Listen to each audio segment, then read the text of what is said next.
북33 나오미 클라인의 자본주의는 어떻게 재난을 먹고 괴물이 되는가? 우리가 자유시장이라고 부르는 것 너머에 있는 충격적 사실들. 나오미 클라인. 현대 캐나다의 작가이자 영화 제작자, 사회운동가로 생태계 수호를 위해서는 어떠한 희생도 마다하지 않는 에코파시즘 지지자로 유명하다. 신자유주의와 자본주의를 비판하는 다큐멘터리 영화 제작 및 저술 활동으로 유명세를 얻었다. 2016년 기후 정의에 대한 활동으로 시드니 평화상을 수상했다. 실천하는 지성이라고 칭해지는 나오미 클라인은 1990년대부터 반자본주의 운동의 선두에 섰으며 신자유주의자의 주적이 되었다. 클라인이 보기에 신자유주의나 신보수주의는 공공기관의 민영화 시도, 기업 규제 철폐, 최소한의 공공지출이라는 세 가지 원칙을 토대로 한다. 그녀는 신자유주의가 어느 곳에 적용되든 정치인과 기업 권력자로 결합된 신흥 엘리트 계층이 탄생할 뿐만 아니라 국민의 부가 대량으로 개인의 손아귀에 넘어가 불평등이 가중된다고 주장한다. 하지만 역설적이게도 국가는 사라지지 않았으며 감시 강화, 민권 축소와 더불어 무제한 안보 지출을 정당화하는 공격적인 국수주의를 내세운다는 것이 클라인의 분석이다. 클라인은 참사가 일어난 직후 공공 영역을 조직적으로 기습하고 재난을 시장이 재미 볼 수 있는 기회로 간주하는 자본주의를 가리켜 재난 자본주의라고 명명한다. 예를 들어 부시 행정부는 제2차 이라크 전쟁을 미국 안보시설을 민영화하는 수단으로 이용했으며 그 과정에서 큰 부자가 되는 사람이 생겨났다. 마찬가지로 우파 연구소들은 허리케인 카트리나 피해를 뉴올리언스의 공립학교 체계를 장악할 기회로 여겼다. 2007년에 출간된 이 책의 원제인 쇼크 독트린 충격요법은 프리드먼의 밀턴 프리드먼 자본주의와 자유 1982년 판본에 포함된 표현이다. 프리드먼은 정치적인 타격이든 자연재해든 충격이 발생할 때야말로 평소 같으면 시도하지 못했을 극단적인 자본주의 조치를 도입하기 적절한 시점이라고 판단한 듯하다. 클라인이 보기에 이러한 백지 상태에 대한 갈망은 경제학자의 순수한 희망이 아니며 사악한 정치적 의도를 내포한다. 클라인은 남미, 폴란드, 중국, 남아프리카, 러시아에 이르기까지 이념적인 자본주의는 민주주의를 통해서가 아니라 정치적 타격에 힘입어 자리 잡았다고 주장하며 다양한 사례를 선보인다. 나는 남미, 그 중에서도 칠레 적용 사례를 중점적으로 살펴보고자 한다. 클라인은 공산주의가 전체주의를 통해 목적을 달성했듯이 근본 자본주의 펀더멘털 캐피털리즘는 민주주의가 쇠퇴하고 공공부문과 민간부문의 엘리트 도당으로 대체되어야 목적을 이룰 수 있다고 지적한다. 공산주의 및 근본 자본주의 모두 폭력으로 끝나거나 폭력으로만 이념을 유지할 수 있다고도 덧붙인다. 자본주의는 어떻게 재난을 먹고 괴물이 되는가는 취사 선택한 근거로 자본주의를 노골적으로 비판하지만 철두철미한 연구를 바탕으로 하며 흥미진진하다. 독자들도 이 책을 읽으면 자신의 신념에 의문을 품게 될지 모른다. 충격과 두려움 칠레와 시카고 학파. 아이젠하워 행정부의 국무부 장관이었던 존 포스터 덜레스와 그의 동생이자 CIA의 초대 국장이었던 앨런 덜레스가 보기에 자본주의와 적극적인 정부 역할이 결합된 신흥 개발 국가는 공산주의 국가나 다름없었다. 덜레스 형제는 냉전 시대의 지정학적 현실을 감안해 신흥 개발 국가를 타도하기로 결정했다. 1953년에 CIA는 이란에서 모사데크 정권을 축출했으며 그 자리에 국왕을 다시 앉혔다. 이듬해에는 과테말라의 쿠데타를 지원했고 민주적으로 선출된 하코보 아르벤스를 제거했다. 시카고 대학교의 시어도어 슐츠 교수를 비롯한 일부 우파 경제학자들은 대학에서 자유시장 자본주의를 가르치면 좌파 개발 경제학이 맥을 추지 못하리라 믿었다. 슐츠는 미국 국무부의 지원에 따라 시카고대 교수들이 칠레의 경제학 전공생들에게 자유시장 이념을 가르치려는 계획을 세웠다. 클라인에 따르면 1956년에서 1970년까지 수십 명의 칠레인들이 미국 납세자의 부담으로 시카고로 유학을 왔으며 자유시장 이념 전사가 되는 교육을 받았다. 칠레 학생들은 교육을 통해 사회 안전망 구축, 보편적인 의료와 건강 서비스 제공, 국가산업보호 같은 정책에 반대하는 한편 화폐주의 규제 완화, 민영화, 자유무역을 지지하게 되었다. 1965년에 포드재단의 자금 지원에 따라 해당 프로그램을 브라질, 아르헨티나, 멕시코를 비롯한 중남미 전역으로 확대되었다. 살바도르 아옌데가 이끄는 정당은 1970년 칠레 대선에서 외국인이 소유한 기업을 이렇다 할 보상 없이 국유화하겠다는 사회주의 정책을 내세워 승리를 거두었다. 그러나 대규모 구리채굴 기업과 칠레 전화통신망 대부분을 차지하던 ITT 등의 미국 기업은 아옌데를 필두로 사회주의가 중남미를 장악하리라 생각했고 미 정부 당국과 함께 칠레 경제에 타격을 줄 만한 추잡한 계략을 세워 아옌데를 몰아내려고 했다.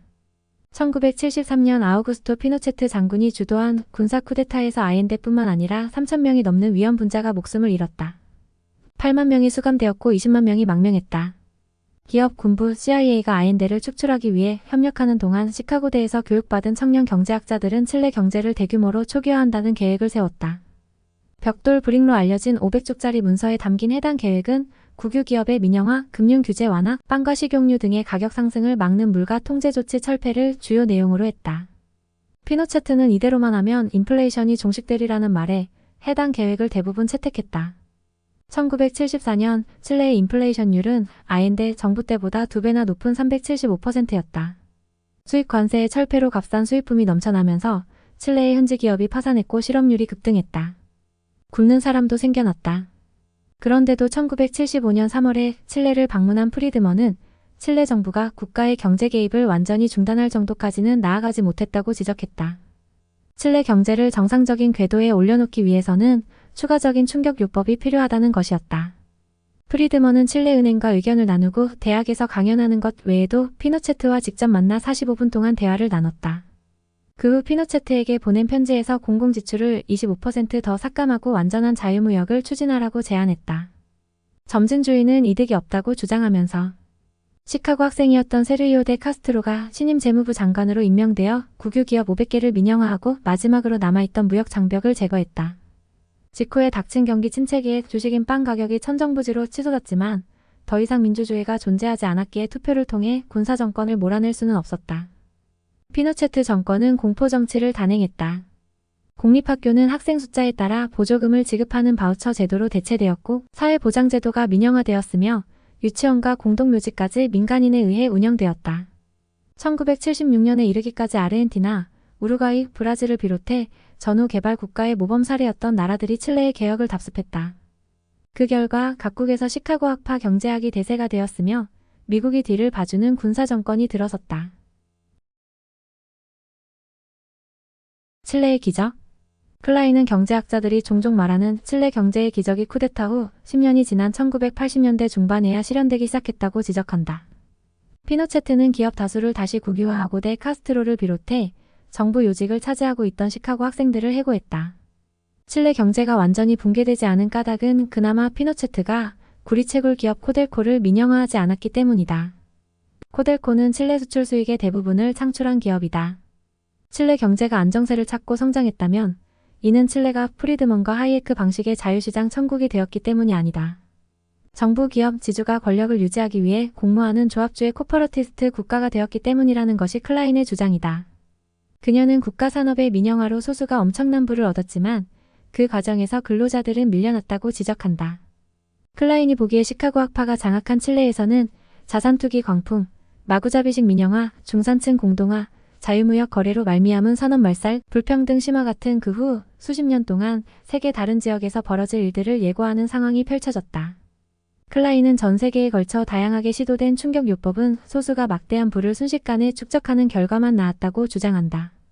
한 예로 1993년 러시아에서 일어난 쿠데타 미스 사건은 보리스 옐친에게 반대파 지도자들을 가두고 러시아의 악명 높은 러시아의 소수신흥 재벌 올리가르이가 탄생하는 계기가 된 염가 민영화를 단행할 기회만 제공했다는 것이다. 천안문 광장의 충격은 근로자의 권리 보완이나 정치적인 자유를 제공할 필요 없이 시장 경제만 확대할 여지를 중국 공산당에게 제공했다. 고문의 기록. 클라인은 대규모 경제개혁을 옹호하려거든 그러한 개혁이 그 나라 정치에 크나큰 파장을 일으킨다는 점을 간과해서는 안 된다고 말한다. 프리드먼은 피노체트를 한 번만 만났을지 몰라도 프리드먼의 제자들은 중남미 학생들을 수년간 가르쳤으며 칠레를 비롯한 중남미 국가를 시카고 학파 이론의 실험실로 이용하려고 혈안이 되어 있었다. 잔악한 정권들이 자신의 이론을 채택하는 상황이 펼쳐졌을 때 프리드먼은 그건 정치의 영역이야 라고 얼버무릴 수만은 없었다. 프리드먼은 스스로를 칠레의 고질병인 인플레이션 역병을 종식시킨 의사라고 생각했지만 클라인은 질병을 치료하는 의사는 무슨 일을 해도 정당화되는 법이라고 지적한다. 그녀는 어느 장 첫머리에서 물가의 자유를 위해 사람들이 감옥에 갇혔다라는 작가 에두아르도 갈레아노의 글을 인용한다. 경제학과 교수부터 언론인과 학생에 이르기까지 좌파로 간주된 사람들은 무조건 해고되거나 수감되거나 살해당했다. 얼마 지나지 않아 전 세계가 피노체트의 처형장과 고문실에 대해 알게 되었으며 분노했지만 비난하던 사람들도 그의 경제계획은 별개의 일로 취급했다. 피노체트 정권은 해외로부터 차관을 잔뜩 제공받는 상황에서도 1976년의 아인데 정부의 재무부 장관이었던 오를란도 레텔리에르를 뉴욕에서 없애라고 지시했다. 레텔리에르는 차량 폭탄 사고로 사망하기 불과 일주일 전 프리드먼이 피노체트 정권에 기술적인 조언만 제공했다는 이유로 그를 옹호해서는 안 된다는 기고문을 썼다.